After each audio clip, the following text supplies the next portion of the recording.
खाली छो क्लास वठूं पोइ ॾिसूं था निकाल के। हेलो, आवाज़ अचे थो पुटु?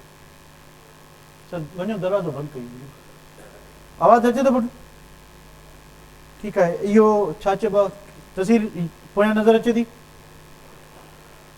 तस्वीर भी नज़र अचे थी? ओके ठीक है। चलो भी 3 साल के हूंदा। तो चलो ये आज हम जो है कल टेस्ट जो हुई थी उसको सॉल्व करते हैं, ठीक है। तो होपफुली आपके अच्छे नंबर्स आए होंगे, अच्छे मार्क्स आए होंगे। तो देखते हैं कि आपने कहाँ कहाँ मिस्टेक्स की थी, तो उसको ज़रा हाईलाइट करते हैं, ठीक है। तो पहला क्वेश्चन था कि पहला क्वेश्चन आपका है which is not isomeric with diethyl ether. तो डाईइथाइल ईथर का सबसे पहले जब भी इस टाइप का क्वेश्चन आए तो आप जिसका नाम लिखा हुआ उसका फार्मूला लिख लें। किसका नाम है? Diethyl ether. अब डाईइथाइल ईथर ये है आपका OC2H5। अगेन आपको जहन में आना चाहिए कि ethers are functional group isomers of alcohols, और इसमें 4 कार्बन है तो अल्कोहल में भी 4 कार्बन हो, ठीक है। तो जो 4 कार्बन वाला अल्कोहल नहीं है दैट इज द आंसर। तो क्या होना चाहिए बेटा? Tertiary butyl alcohol, yes it is. N propyl methyl, yes it is. N butyl alcohol, ये भी। Butanone, it is not the isomer of ethers. तो ईथर्स के आइसोमर तो अल्कोहल होते हैं। बात समझ आ गई बेटा? Good morning, good evening everyone. बात समझ आ गई? जल्दी बताते जाएं। चलें भाई, बात समझ आ गई। तो क्वेश्चन नंबर 2 था कि which of the following exhibit cis trans isomerism.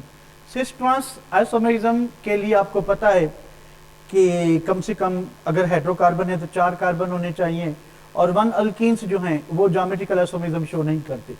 तो भाई ब्यूटाइन इसको रहने दें, ब्यूटेनॉल अल्कोहल नहीं करता, ब्यूट 2इन यस, ब्यूटेनॉल नहीं। तो ब्यूट 2इन कैसे करेगा कि ये आपका ब्यूट 2इन, तो ये आपका हो गया सिस वाला। अगर ट्रांस करना है तो क्या करोगे कि इसको इधर ले आए और इसको इधर लाएं, तो ये आपका ट्रांस हो जाएगा। सो कौन शो करेगा? ब्यूट 2इन, ठीक है बेटा।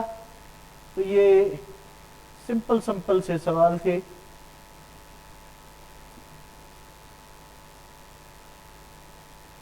उसके बाद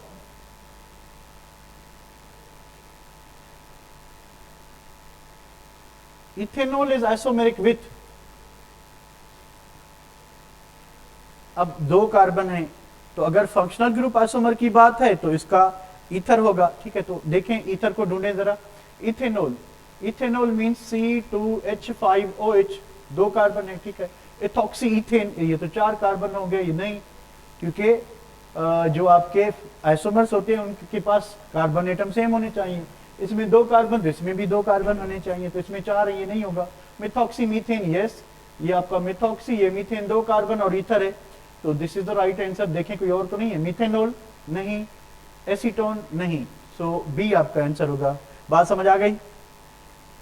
बात समझ आ गई बेटा कि आइसोमर होने के लिए नंबर ऑफ कार्बन एटम और मॉलिक्यूलर फार्मूला सेम होना चाहिए, बाकी स्ट्रक्चर डिफरेंट हो सकती है, और ईथर और अल्कोहल एक दूसरे के फंक्शनल ग्रुप आइसोमर्स हैं, ठीक है बेटा। चलें, उसके बाद the number of isomers with C4H10, ये तो रटे वाली बात थी, ठीक है।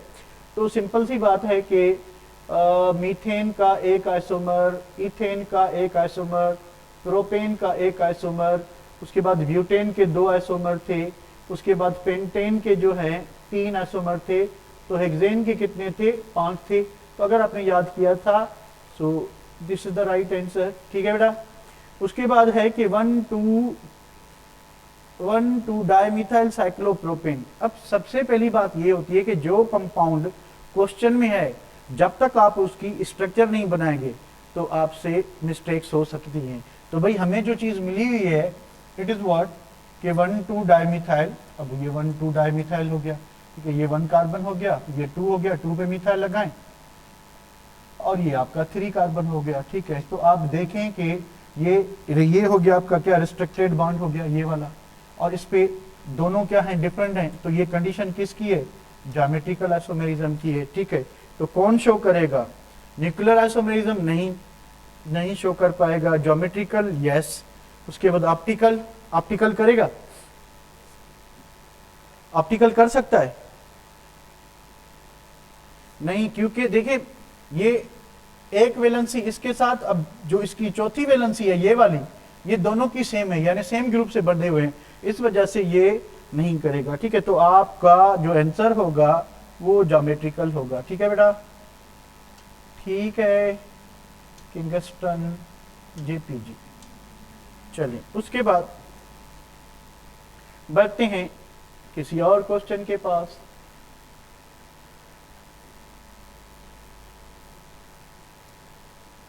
अगेन एडिपिक एसिड, पहले याद करें कि भाई हमने दो पॉलीमर पढ़े थे जिसमें एसिड थे, एक टरथैलिक एसिड था जो कि पॉलिस्टर में था, और दूसरा एडिपिक एसिड था जो नायलॉन में था। ठीक है, तो एडिपिक एसिड होता क्या है कि ये CH2 6 मरतबा इथाइलिन, तो इस पे आप लगाएंगे डायमाइन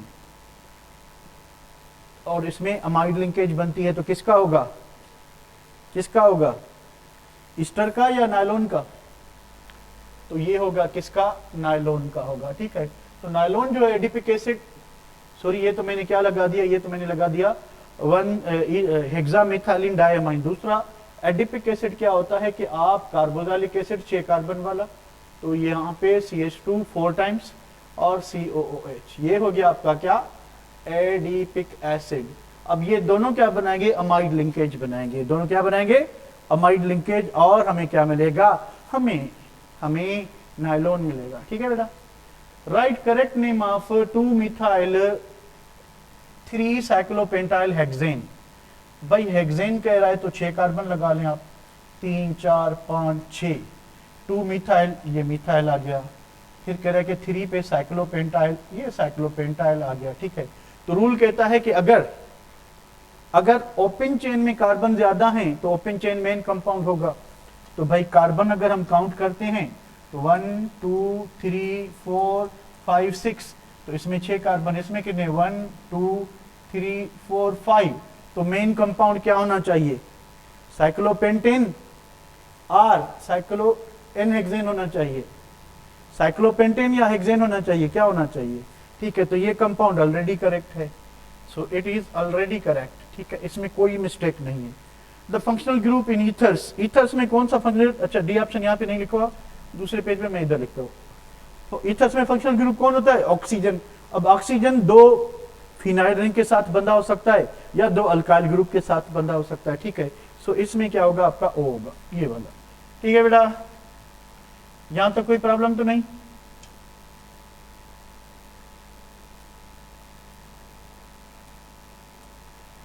यहां तक कोई प्रॉब्लम तो नहीं बेटा। जरा अल्फाबेटिकल ऑर्डर हम साइक्लिक कंपाउंड में देखते हैं, ओपन चेन में नहीं। अल्फाबेटिकल ऑर्डर, हाँ इसमें अल्फाबेटिकल ऑर्डर फॉलो किया हुआ है। आप जो है ना ये जो प्रीफिक्स लगा रहे हैं साइक्लो, इसको नहीं, आप पेंटाइल को देखेंगे, P for pentyl, M for methyl. Again जो है आपका इसमें क्या आएगा, किधर हो गया, तो M फॉर मिथाइल पहले आएगा, M फॉर मिथाइल, और P फॉर पेंटाइल, तो M पहले आएगा। ठीक है, तो ये जो आगे प्रीफिक्स लगाइए इसको नहीं देखेंगे आप इस मेन वर्ड को देखेंगे, पेंटाइल को। ठीक है बेटा, चलिए भाई उसके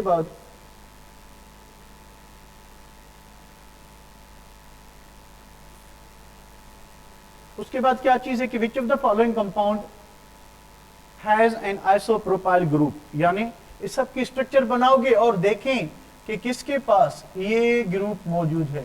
दिस इज व्हाट, आइसोप्रोपाइल। अब यहां देखें, अगर ये चेन में आता है तो ये 2 है, अगर जिसके पास भी 2 पे ब्रांच होगी, अगर एक ब्रांच होगी, ठीक है, 2 कार्बन 2 पे एक ब्रांच होगी तो उसके पास आइसोप्रोपाइल ग्रुप होगा। चलिए देखते हैं, 2 मिथाइल पेंटेन, ये देखें पहले पे ही आ गया, तो ये 2 मिथाइल हो गया, पेंटेन 2 मिथाइल पेंटेन, तो 4 कार्बन और दे, तो ये आपका आइसोप्रोपाइल ग्रुप आ गया इस पे।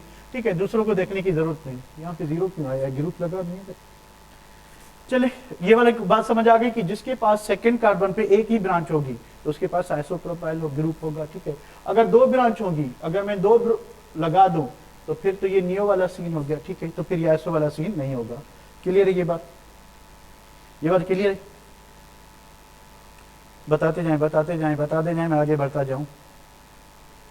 ओके ओके ओके, चले उसके बाद देखें the general molecular formula of cycloalkane CnH2n+2, रट्टे वाली बात। The preparation of vegetable ghee involves, तो वेजिटेबल घी को वेजिटेबल ऑयल से जब बनाते हैं तो हम क्या करते हैं, उसमें क्या करते हैं, कौन बताएगा, क्या करते हैं?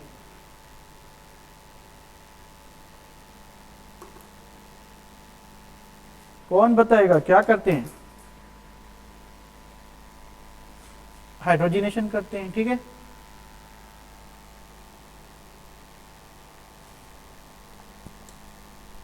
हेलो, जी जी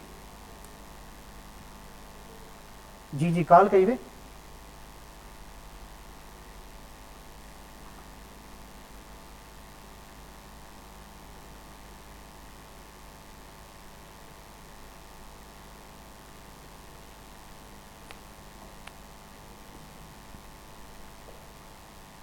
तो हम वेजिटेबल ऑयल में की हाइड्रोजिनेशन करते हैं। फिर हमने ये पढ़ा था रिएक्शन कि जब हम ऑयल में हाइड्रोजन ऐड करेंगे इन द प्रेजेंस ऑफ निकल कैटलिस्ट तो हमें मिलेगा घी और हमें मिलेगा फैट, ठीक है। ऑयल में क्या होता है कि अनसेचुरेटेड फैटी एसिड्स होते हैं, अनसेचुरेटेड फैटी एसिड्स होते हैं, और ये अनसेचुरेटेड फैटी एसिड में जब हाइड्रोजिनेशन करेंगे तो ये सेचुरेटेड बनाएंगे, ठीक है। और इस तरह से क्या बनेगा, ऑयल बनेगा, सॉरी ऑयल से घी बनेगा थ्रू हाइड्रोजिनेशन, ठीक है। तो ये होगा आपका हाइड्रोजिनेशन। चलें भाई, ये भी बात इधर से तक हो गई। उसके बाद क्या है,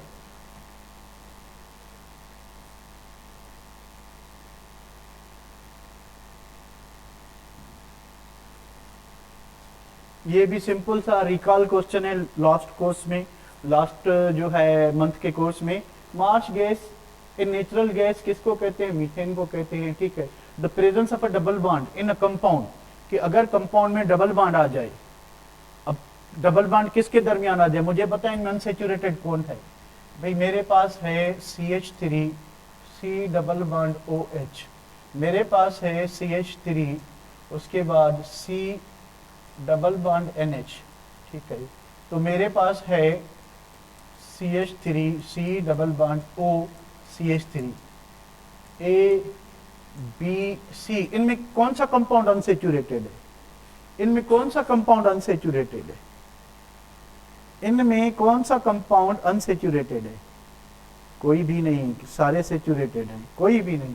देखिए अनसेचुरेटेड होने के लिए जरूरी है कि कार्बन की चेन में कार्बन से डबल बॉन्ड होना चाहिए, कार्बन की चेन में कार्बन से ट्रिपल बॉन्ड होना चाहिए।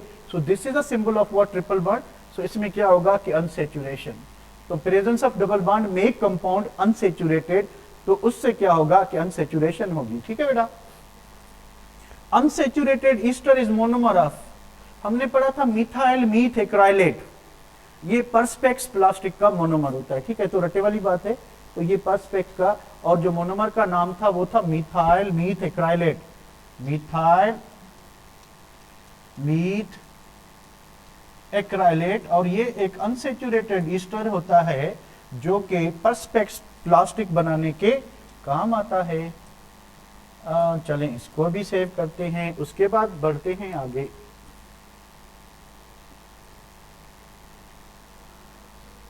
किसी भी कंपाउंड में स्टीरियोआइसोमर्स कितने होंगे, उसका फार्मूला है 2 power n। n is number of chiral carbon atoms, number of chiral carbon atoms कह लें या कायरल सेंटर्स कह लें, और कायरल सेंटर्स, ठीक है। तो क्या आप बता सकते हैं कि इसमें ग्लूकोज में कितने कायरल सेंटर्स हैं? 4 हैं, सॉरी ये नहीं, this one, this one, this one and this one, कितने, 3 हैं क्या? 1 2 3, 3 है, तो इस पे कितने होंगे? 8 होंगे, ठीक है। तो ये की में मिस्टेक थी, मैंने 16 किया हुआ था, आई थॉट कि it is a glucose, I thought it is a glucose, but इसके कितने होंगे? 8 होंगे, ठीक है। 8 होंगे, तो ये एक बोनस क्वेश्चन हो गया, एक और भी है बोनस, ठीक है। तो टोटल 2, ये की में मिस्टेक थी, तो इसका जो आंसर होगा 2 टू पावर 3 होगा। 2 का पावर 3 मतलब 2 into 2 into 2, 2 to the 4 and 4 to the 8, तो इन ऑल कितने होंगे? 8 होंगे। बात समझ आ गई बेटा? बात समझ आ गई? बात समझ आ गई? आ गई आ गई आ गई आ गई, शुक्र है आ गई। बिजली गई पर बात समझ आ गई। उसके बाद क्या है भाई, आगे बढ़ते हैं और क्वेश्चन की तरफ।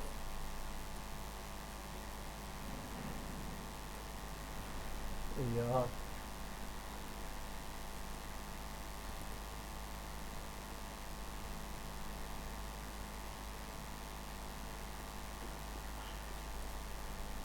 इनको जरा देखें। देखना क्या है, देखना ये है कि भाई इसमें प्लेन ऑफ सिमेट्री नहीं है, इसमें प्लेन ऑफ सिमेट्री नहीं है। अब ये दोनों तो जो है बिल्कुल सेम है और इनमें प्लेन ऑफ सिमेट्री है। क्या आपको दिखाई दे रही है? प्लेन ऑफ सिमेट्री है, ठीक है। क्वेश्चन क्या है, which are the following compounds are optically inactive. तो कौन से होंगे? इन दोनों में plane of symmetry exactly same structure है, तो क्या होगा? क्या होगा इसमें? इनएक्टिव कौन होंगे? B and C, C and D, C and D. Ajay उसमें जो है ना तीन कायरल कार्बन थे, चार नहीं थे। मुझे भी यही लगा था कि मैंने शायद ग्लूकोज दिया है, पर जब स्ट्रक्चर अभी देखी तो पता चला टोटल 5 कार्बन थे, तो कायरल कार्बन उसमें 3 थे। ठीक है बेटा, क्लियर? क्लियर?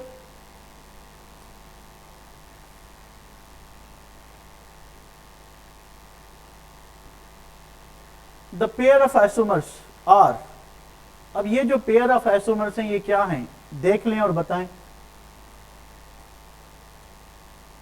क्या है ये बेटा, गौर करें,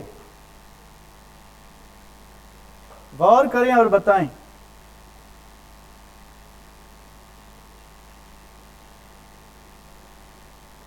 डायस्टेरियोमर्स हैं, एनेंटियोमर्स हैं? डायस्टेरियोमर्स कैसे हैं देखें जरा भाई, अल्कोहल अल्कोहल, अल्डिहाइड अल्डिहाइड, ठीक है। अब देखें यहां पे लेफ्ट राइट सही है, लेफ्ट सॉरी ये राइट था, right left mirror image combination, left left mirror image combination नहीं है, तो ये एग्जैक्टली एक दूसरे के मिरर इमेजेस नहीं है, तो ये क्या होंगे? ये होंगे डायस्टेरियोमर्स। ये क्या होंगे? डायस्टेरियोमर्स होंगे। क्लियर है बेटा? क्लियर? क्लियर? क्लियर? यस। उसके बाद आए 98 क्वेश्चन पे कि पी क्यू आर ए ये क्या है? पी क्यू आर क्या है? देखें पी क्यू आर ये इसमें प्लेन ऑफ सिमेट्री है, कौन बताएगा? प्लेन ऑफ सिमेट्री है पी में? प्लेन ऑफ सिमेट्री है? नहीं है। क्यों नहीं है? क्योंकि ऊपर देखें ईस्टर ग्रुप है, नीचे कार्बोक्सिलिक ग्रुप है, दोनों ग्रुप डिफरेंट हैं। तो ये जो है आप इसमें प्लेन ऑफ सिमेट्री नहीं है, मीजोफॉर्म नहीं है, ठीक है। ये मीजोफॉर्म नहीं है तो ऑप्टिकली एक्टिव है।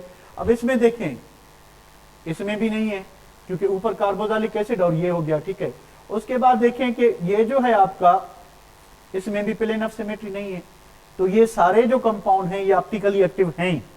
तो अब चेक करें कि क्या क्वेश्चन की डिमांड क्या है कि P and Q are enantiomers, P और क्यू। अब इसको आप कुछ ना करें, इसको जस्ट ये देखें, इसको इस तरह से टर्न किया हुआ है, आप इसको इस तरह से कर लें। तो अगर मैं इसको इस तरह से कर लूं तो मेरे पास क्या हो जाएगा? COCH3, उसके बाद क्या है, ठीक है, COH H, उसके बाद COH H और COOH। तो मुझे बताएं P और अगर मैं इसका नाम S लिखूं तो P और S में कोई फर्क है? P और S में कोई फर्क है? कौन बताएगा?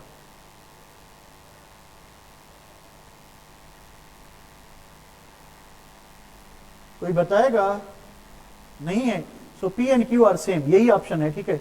P and Q are identical, ये इसका आंसर होगा, यानी डी फॉर दाल, बड़ा माल। चलें भाई, ये एनेंटियोमर्स नहीं है, ये डायस्टेरियोमर भी नहीं है, एक दूसरे के बिल्कुल आइडेंटिकल हैं। हैं 99 पे। अच्छा, जो मीजोफॉर्म होती है टार्टरिक एसिड की, उसके लिए क्वेश्चन क्या है, ऑप्टिकली इनएक्टिव बिकॉज क्यों इनएक्टिव होती है मीजोफॉर्म जो है टार्टरिक एसिड की, क्या वजह होती है। टार्टरिक एसिड में क्या होता है कि COOH, उसके बाद COOH, कह रहे कि ये मीजोफॉर्म जो है ये ऑप्टिकली इनएक्टिव क्यों है, क्या होता है इसमें। इसमें भाई ये प्लेन ऑफ सिमेट्री है, प्लेन ऑफ सिमेट्री, इस वजह से ये क्या होता है, ऑप्टिकली इनएक्टिव होता है, ऑप्टिकली इनएक्टिव होता है। तो क्या करें, symmetrical extremal races plane of symmetry होता है। ठीक है बेटा, क्लियर है, हो गया क्लियर, हो गया क्लियर। क्वेश्चन नंबर 100 है, two geometrical isomers differ in. Geometrical isomer में क्या होता है, जो सिस आइसोमर होता है वो पोलर होता है, उसका डायपोल मोमेंट नॉन जीरो होता है, ठीक है। और जो ट्रांस होता है, ठीक है, वो जो है आपका थर्मली स्टेबल होता है, पर वो नॉन पोलर होता है, उसका डायपोल मोमेंट जीरो होता है। तो मेल्टिंग पॉइंट में डिफरेंस इसलिए आ गया क्योंकि इनमें इंटरमॉलिक्यूलर फोर्सेस का डिफरेंस होता है, सिस पोलर होता है, ट्रांस नॉन पोलर होता है। इस वजह से रिलेटिव स्टेबिलिटीज बिल्कुल, जो आपका ट्रांस है वो ज्यादा स्टेबल होगा और सिस क्या होगा, कम होगा। उसके बाद डायपोल मोमेंट्स दोनों के चेंज होते हैं। नेचर ऑफ कोहेसिव फोर्सेस, अब इंटरमॉलिक्यूलर फोर्सेस जो हैं, ठीक है, इंटरमॉलिक्यूलर फोर्सेस में भी डिफरेंट होता है। तो क्या होगा, ऑल ऑफ दीज, ये सारी चीजें क्या होती हैं, डिफरेंट होती हैं, ठीक है। उसके बाद क्वेश्चन क्या है कि नॉर्मल जो लाइट है, कोई भी नॉर्मल लाइट है भाई, किसी बल्ब से लाइट निकल रही है, ठीक है, बल्ब से लाइट जो है निकल रही है, वो क्या होती है, निकल रही है, तो ये क्या होगी, मल्टीप्लेन में वाइब्रेट करेगी या सिंगल प्लेन में, मल्टीप्लेन में वाइब्रेट करेगी, ठीक है, मल्टीप्लेन में वाइब्रेट करेगी।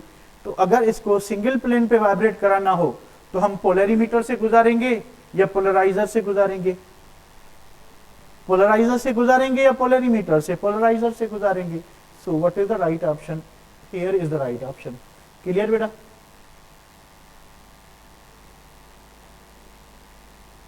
चलें भाई, उसके बाद बढ़ते हैं आगे।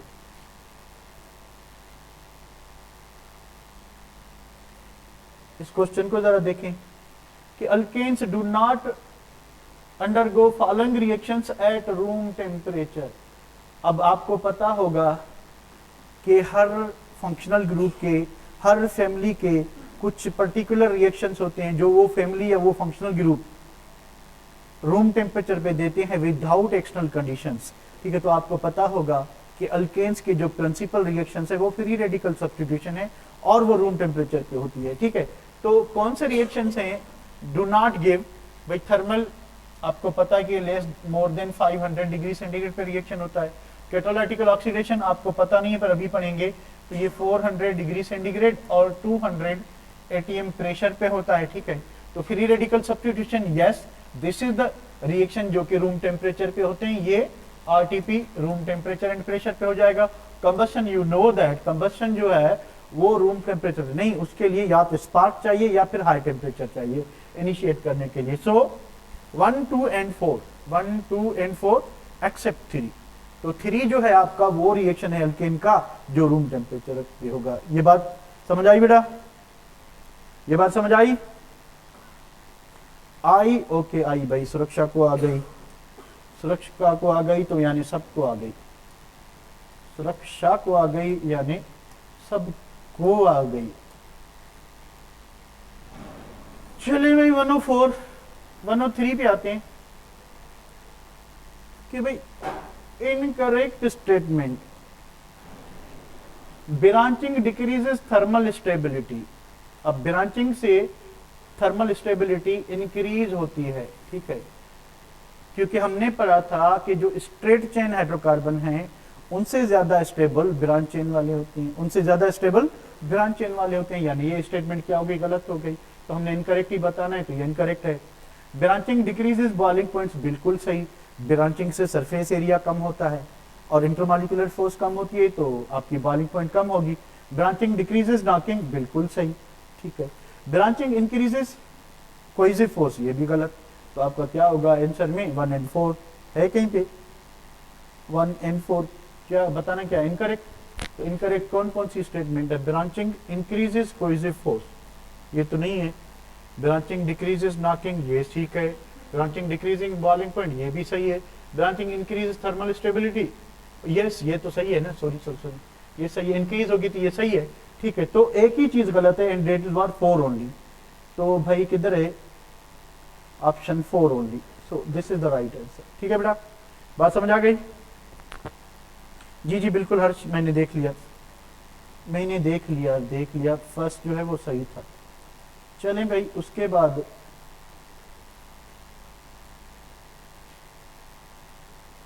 104 रिफार्मिंग इज नॉट कंसर्न विथ, कि रिफार्मिंग में क्या चीज है जो नहीं नजर आती हमको, चेंज इन केमिकल प्रॉपर्टीज नहीं, सिर्फ क्या होगा रिफार्मिंग में, ये जो आपका स्ट्रेट चेन है, ठीक है, स्ट्रेट चेन जो अल्केन है फॉर एग्जांपल, वो क्या हो जाएगा ब्रांच में कन्वर्ट हो जाएगा। तो मुझे बताएं ये भी अल्केन है, ठीक है, ये भी अल्केन है, ठीक है, तो क्या इनकी केमिकल प्रॉपर्टीज में कोई फर्क आएगा, रिएक्टिविटी में आ सकता है पर केमिकल प्रॉपर्टीज में कोई फर्क आएगा, कौन बताएगा आपने, नहीं आएगा, बिल्कुल सही कह रहे हो आप लोग, मैं भी यही कह रहा हूं। इकरा सिमरन कहने के नहीं आएगा, बिल्कुल नहीं आएगा, ठीक है। तो ये बात दुरुस्त है कि चेंज इन केमिकल नहीं, change in octane number yes, change in surface area yes, surface area कम हो जाएगा, change in intermolecular force yes. तो आपका जवाब क्या होगा कि not concern with chemical property change नहीं होंगी। क्लियर, किसकी कैमरा ओपन है,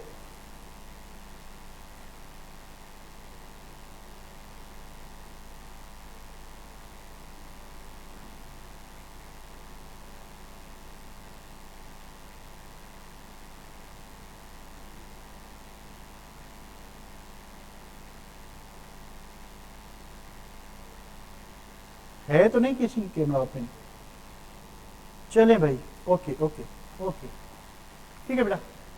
उसके बाद the stability of straight chain and branch chain alkanes is predicted by, कि स्ट्रेट चेन और ब्रांच चेन की जो स्टेबिलिटी है वो हम किस से डिटरमाइन कर सकते हैं। देखिए हमने दो फैक्टर पढ़े थे, हमने दो फैक्टर क्या पढ़े थे कि हीट ऑफ कंबस्शन और हीट ऑफ हाइड्रोजनेशन। अब तीसरा ये होता है हीट ऑफ फॉर्मेशन भी होता है, कि जब कोई कंपाउंड बनता है जितनी ज्यादा एनर्जी रिलीज होगी, जितनी ज्यादा एनर्जी रिलीज होगी तो वो भी तो एक स्टैंडर्ड है, ठीक है। तो यहाँ पे क्योंकि हम अल्केन की बात करें तो हीट ऑफ हाइड्रोजनेशन हमें हेल्प करेगा, हम अल्केन की स्टेबिलिटी की बात कर रहे हैं, will heat of hydrogenation will help us, no, if no then two answers are right, कि heat of formation and heat of combustion. So 1 and 3, where is the 1 and 3, 1 and 3, ये बात समझ आई बेटा, ये बात समझ आई।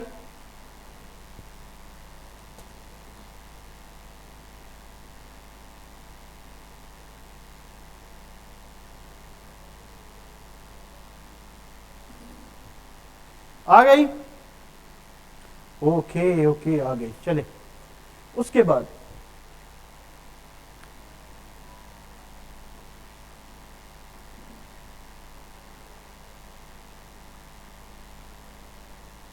ये भी सिंपल है कि lower the heat of hydrogenation, कि जितनी हीट ऑफ हाइड्रोजनेशन कम होगी, हमने पढ़ा था कि उतना पाई बॉन्ड क्या होगा, ज्यादा स्ट्रांग होगा। तो हीट ऑफ हाइड्रोजनेशन जो है it is measure of extra stability of extra strength of pi bond. तो हम पाई बॉन्ड की जो है वो एक्स्ट्रा स्ट्रेंथ को, द वीकर विल बी नहीं, the strong will be pi bond, के पाई जितनी heat of hydrogenation is inversely proportional to what, strength of pi bond, strength of pi bond, के pi bond कितना मजबूत होगा जितनी ये क्या होगी, कम होगी। तो lower the heat of hydrogenation strong will be pi bond. चलिए मैं दूसरा क्वेश्चन क्या है, the most frequently used catalyst to carry hydrogenation. हमने पढ़ा था कि हम ये तीनों कैटलिस्ट यूज कर सकते हैं, पर इन तीनों में जो सस्ता है, जो चीप है, जो ज्यादा यूज होता है, it's Raney nickel, it's Raney nickel. ये पढ़ा था हमने, बिल्कुल पढ़ा था, ठीक है। तो इसका यही आंसर होगा। चलिए भाई मैं इसको भी सेव करता हूं,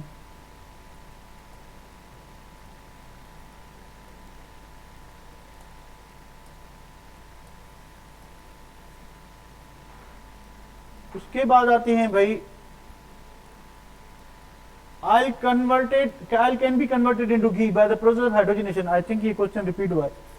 चलें, methane gas can be prepared by, कि मीथेन गैस को किस मेथड से बना सकते हैं.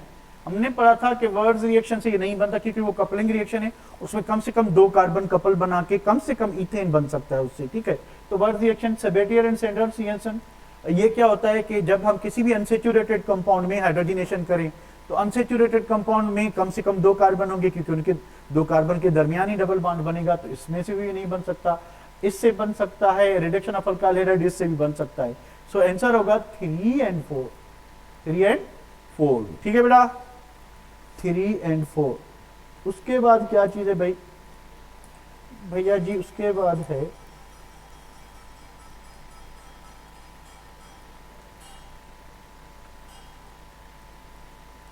Most convenient method. ये बुक की लाइन है, ठीक है, कि सबसे ज्यादा अच्छा मेथड कौन है एंड इट्स ए डीकार्बोक्सिलेशन. ये अपने बुक में लिखा हुआ है, ठीक है, कि this is the best method.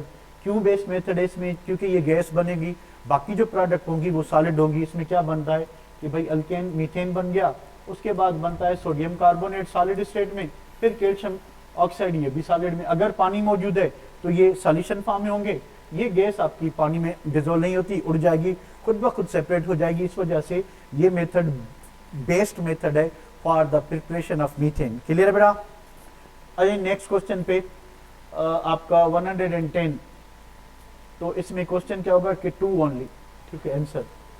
उसके बाद है the inert part in decarboxylation. देखिए हमने पढ़ा था कि अगर हमारे पास ये चीज है, ठीक है, और हम क्या यूज करते हैं, सोडा लाइम. अब सोडा लाइम में जो है एक पार्ट जो है ये कैल्शियम ऑक्साइड, ये रिएक्ट नहीं करता, ये रिएक्ट नहीं करता तो इसको इनर्ट पार्ट कहेंगे. ठीक है, तो कैल्शियम ऑक्साइड ये पार्टिसिपेट नहीं करता, अब ये भी पार्टिसिपेट करता है, सोडियम हाइड्रोक्साइड भी पार्टिसिपेट करता है. ठीक है, तो ये जो कैल्शियम ऑक्साइड है ये इनर्ट रहता है, ये रिएक्शन में पार्टिसिपेट नहीं करता. बात समझ आ गई बेटा, ये बात समझ आ गई, बात समझ आ गई. ओके, सुरक्षा को आ गई, और किसको आई, हर्ष को आ गई, और हमजा कहाँ है, आज नहीं है क्या हमजी, वेयर आर यू हमजी. मेक को भी आ गई भाई हमजी, सिद्धांत को भी आ गई.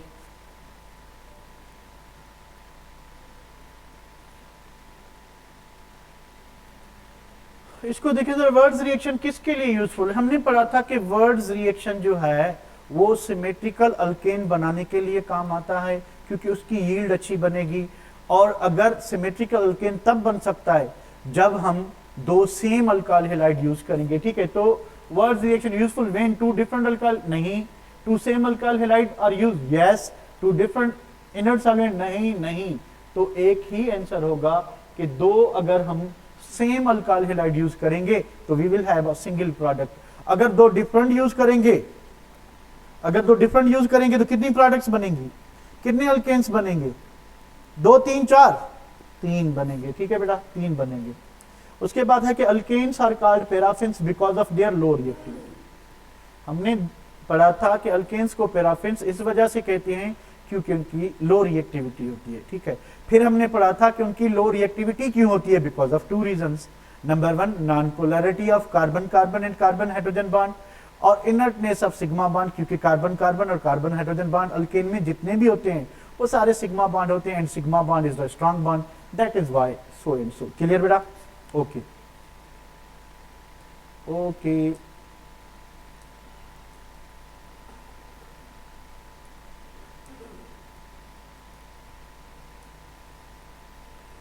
वन 114 के बाद आते हैं आगे. करेक्ट स्टेटमेंट ढूंढे भाई, ढूंढने से मिल जाएगी कि select correct every hydrolysis reaction is double नहीं. अरे ये तो सही है बिल्कुल, कि देखिए हाइड्रोलाइसिस एक डबल डिस्प्लेसमेंट रिएक्शन होता है. समझे जरा कि hydrolysis is double displacement reaction. यानी हाइड्रोलाइसिस डबल डिस्प्लेसमेंट होता है, पर उस डबल डिस्प्लेसमेंट रिएक्शन को हाइड्रोलाइसिस कहते हैं जिसमें पीएच चेंज हो। जिसमें पीएच चेंज हो मतलब क्या हुआ कि हाइड्रोलाइसिस जब भी होगा तो पीएच तो चेंज होगी, तो वो क्या होता है, डबल डिस्प्लेसमेंट रिएक्शन। तो एक ही तो स्टेटमेंट सही थी इसमें, कौन सी, कि every hydrolysis reaction is a double displacement reaction, ये बिल्कुल सही है। Hydrolysis is called double displacement when pH is change, ये तो नहीं होता। हाइड्रोलाइसिस को हम डबल डिस्प्लेसमेंट नहीं कहते, डबल डिस्प्लेसमेंट को तब हाइड्रोलाइसिस कहेंगे जब पीएच चेंज होगी। बात समझ आ गई। उसके बाद every double displacement reaction hydrolysis नहीं, अगर पीएच चेंज होगी तो फिर हम उसको जो है डबल डिस्प्लेसमेंट रिएक्शन को हाइड्रोलाइसिस कहेंगे। ठीक है। It is a reaction in which two compounds exchange their ions with no change in pH, नहीं पीएच तो चेंज होनी चाहिए। सो एक ही स्टेटमेंट करेक्ट है। इसमें पता नहीं क्यों बहुत से स्टूडेंट्स को डाउट था, तो क्लियर हो गया, क्लियर हो गया, क्लियर हो गया। बी नहीं हो सकता कशिश, क्यों होगा B? Hydrolysis is called double displacement reaction when hydrolysis, नहीं, हम डबल डिस्प्लेसमेंट को तब हाइड्रोलाइसिस कहते हैं जब पीएच चेंज हो। ठीक है, तो हम डबल डिस्प्लेसमेंट को, हाइड्रोलाइसिस को डबल डिस्प्लेसमेंट नहीं कहते, हम हाइड्रोलाइसिस को, डबल डिस्प्लेसमेंट को हाइड्रोलाइसिस तब कहते हैं जब पीएच चेंज हो। ठीक है बेटा। उसके बाद है when secondary pentyl magnesium bromide, भाई सेकेंडरी पेंटाइल मैग्नीशियम ब्रोमाइड, अब ये देखें कि सेकेंडरी पेंटाइल मैग्नीशियम ब्रोमाइड, ये मैग्नीशियम ये ब्रोमाइड, उसके बाद क्या है पेंटाइल यानी 5 कार्बन, 2 3 4 5। ठीक है, जहां से मैग्नीशियम रिलीज होगा, रिमूव होगा, इस कार्बन पे कौन सा चार्ज है, नेगेटिव, तो हाइड्रोलाइसिस में हाइड्रोजन इस पे आएगा, क्योंकि ये कार्बन होगा जो क्या करेगा कि इस हाइड्रोजन पे अपना इलेक्ट्रॉन पेयर देगा, क्योंकि इस पे नेगेटिव चार्ज है, तो ये निकल जाएगा किसके साथ, मैग्नीशियम के साथ बंधेगा। हमें क्या मिलेगा, हमें मिलेगा एन पेंटेन। पहले मैं ऐसो दे रहा था तो उसका आंसर थोड़ा सिंपल आ रहा था, तो मैंने कहा थोड़ा चेंज कर लेते हैं, तो n pentane is the answer. Clear है।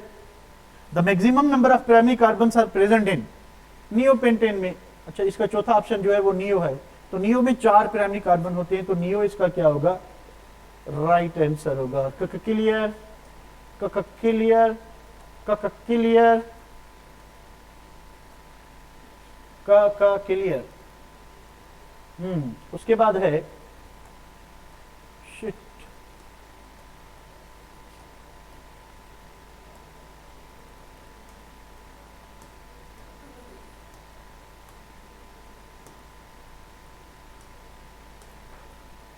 Sodium butyrate. अब देखें 1 2 3 4 OONA, तो ये डी कार्बोक्सिलेशन में ये पार्ट गया, बाकी कितने कार्बन रहेंगे, प्रोपेन, तो हमें क्या मिलेगा, प्रोपेन मिलेगा। क्लियर है। हमने पढ़ा था कि जब भी डी कार्बोक्सिलेशन होगी तो एक कार्बन जो है वो क्या होगा, माइनस होगा, तो हुआ। ठीक है। The principal reaction of alkanes are free radical substitution. In ethane carbon का hydrogen are formed by linear overlapping होगी और सिग्मा बॉन्ड होंगे, लीनियर ओवरलैपिंग होगी और सिग्मा बॉन्ड, नीचे ऑप्शन दिखाई नहीं दे रहे। चले इसको भी मारते हैं, सेव, किंगस्टन, जेपीजी से। उसके बाद भाई होमोलैटिक बॉन्ड फिशन से क्या बनता है, तो होमोलैटिक बॉन्ड फिशन से फ्री रेडिकल बनते हैं, बिल्कुल बनते हैं, और इस तरह से बॉन्ड टूटेगा कि ये एटम अपना इलेक्ट्रॉन ले गया, ये एटम अपना इलेक्ट्रॉन ले गया, और एरो कौन सी लगाएंगे, आधे सर वाली हाफ एडेड एरो लगाएंगे। एक इसने अपना इलेक्ट्रॉन लिया, इसने अपना इलेक्ट्रॉन लिया, होमोलैटिक बॉन्ड फिशन, और फ्री रेडिकल उसके पास ऑड नंबर इलेक्ट्रॉन होते हैं, इस वजह से वो पैरामैग्नेटिक होंगे। सबस्टेंस विद इनकम्प्लीट ऑक्टेट, बिल्कुल, तो all of these is the right answer. When hydrogen is removed from carbon having hydrogen atoms, किस में होना चाहिए, आइसोपेंटेन। भाई ये देखें आइसोपेंटेन, CH3 स्ट्रक्चर बना लिया करें, CH3 CH2, अब दिस इज द आइसोपेंटेन। मुझे बताएं कौन सा कार्बन है जिसके पास सबसे कम हाइड्रोजन है, दिस इज द कार्बन। तो अगर यहां से मैं हाइड्रोजन माइनस करता हूं तो मुझे क्या मिलेगा, मुझे मिलेगा टर्शरी पेंटाइल, मुझे क्या मिलेगा, tertiary pentyl. So tertiary pentyl is the right answer. बात समझ आई, टर्शरी पेंटाइल वाली बात समझ आई बेटा, टर्शरी पेंटाइल वाली बात समझ आई, मेरे को नहीं आई, अच्छा अच्छी बात है, नहीं आई तो और किसी को, इकरा को आ गई, मैं को नहीं आई तो अच्छी बात है बेटा, क्या बात है, कोई बात नहीं। आइसो नहीं होगा कशिश, क्यों होगा? जब उस कार्बन से हाइड्रोजन माइनस करो जिसके पास कम हाइड्रोजन है, तो कम हाइड्रोजन इसके पास है, तो जब यहां से हाइड्रोजन माइनस होगा तो भाई फ्री रेडिकल तो ये बनना है, तो ये तो टर्शरी है। महक सुन लो जरा, महक ने भी सुन लिया होगा मेरे ख्याल में कि टर्शरी बनेगा। चलिए भाई, उसके बाद 123 क्वेश्चन है, और क्वेश्चन में है कि petroleum is mainly mixture of, ये सेचुरेटेड कंपाउंड ज्यादा होते हैं पेट्रोलियम में, इसको रहने देते हैं भाई। The molecule of ethane possess sp3 hybridization, इसको भी रहने देते हैं। Tautomerism is not shown by, किसको शो नहीं करेगा? देखिए बेंजल्डिहाइड, भाई जब आप बेंजल्डिहाइड को देखेंगे, टाटोमेरिज्म अगर कोई अल्डिहाइड शो करता है तो there is a necessary condition कि उसके अल्फा कार्बन पे हाइड्रोजन होना चाहिए। This is the alpha carbon, no alpha hydrogen. अगर अल्फा हाइड्रोजन नहीं है तो ये नहीं शो कर सकेगा, सो बेंजल्डिहाइड नहीं करता। अब किसी ने पूछा था कि फिनोल करता है, यस इट डज। कैसे करता है ये देखें, ये आपका फिनोल, तो भाई ये डबल बॉन्ड इधर आ जाएगा और यहाँ पे CH2 हो जाएगा, तो इसकी जो टाटोमर फॉर्म होगी वो कुछ इस तरह से होगी कि यहाँ पे डबल बॉन्ड और यहाँ पे CH2, बाकी ये डबल बॉन्ड इस तरह से रहेंगे, ठीक है। तो ये इसकी जो है टाटोमरिक फॉर्म होगी। इसमें अगर स्टेबिलिटी की बात करें, नॉर्मली क्या होता है कि इनोल कम अनस्टेबल होता है, पर यहाँ पे क्या होगा कि ये स्टेबल होगा, और इसकी जो कीटो फॉर्म है वो क्या होगी, अनस्टेबल होगी, ठीक है। ये थोड़ा ध्यान में रखिए। 2 हेक्सीन एंड 3 हेक्सीन, अगर आप इनकी स्ट्रक्चर बनाएंगे, 2 हेक्सीन कितने कार्बन, 1 2 3 4 5 6 एंड 3 हेक्सीन। अब अगर आप इसको देखेंगे तो ये मेटामर भी हैं और पोजीशन आइसोमर भी हैं। इस साइड पे देखें 1 कार्बन, इस साइड पे 3 कार्बन, इस साइड पे 2 कार्बन, इस साइड पे 2 कार्बन, तो ये मेटामर भी हैं और पोजीशन आइसोमर भी हैं। बात समझ आ रही है? ये मेटामर भी हैं और पोजीशन भी हैं।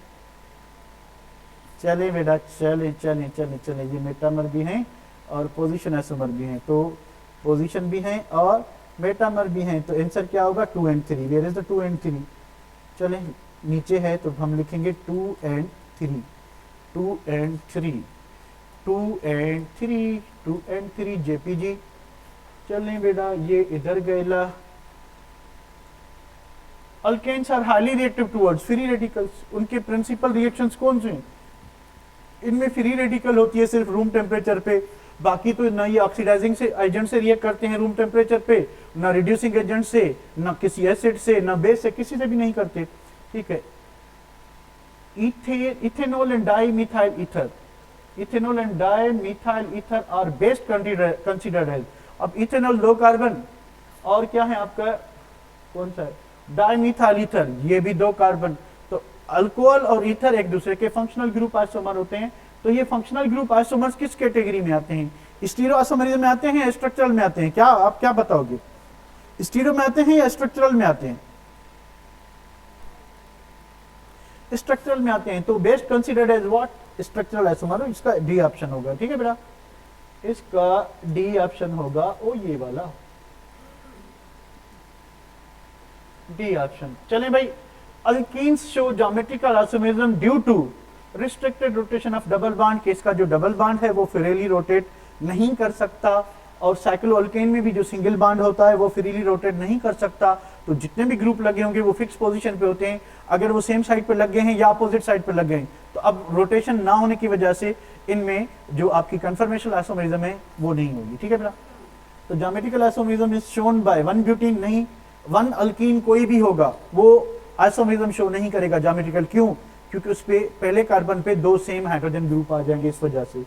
1 2 डाइक्लोरोइथाइलिन, यस। Malic acid, yes. ये 1 1 ये भी नहीं करेगा क्योंकि सेम ग्रुप है, तो मैलिक एसिड ओनली करेगा। Maleic acid and fumaric acid they are cis trans isomers. तो बताएं मैलिक और फ्यूमेरिक एसिड में सिस कौन सा है?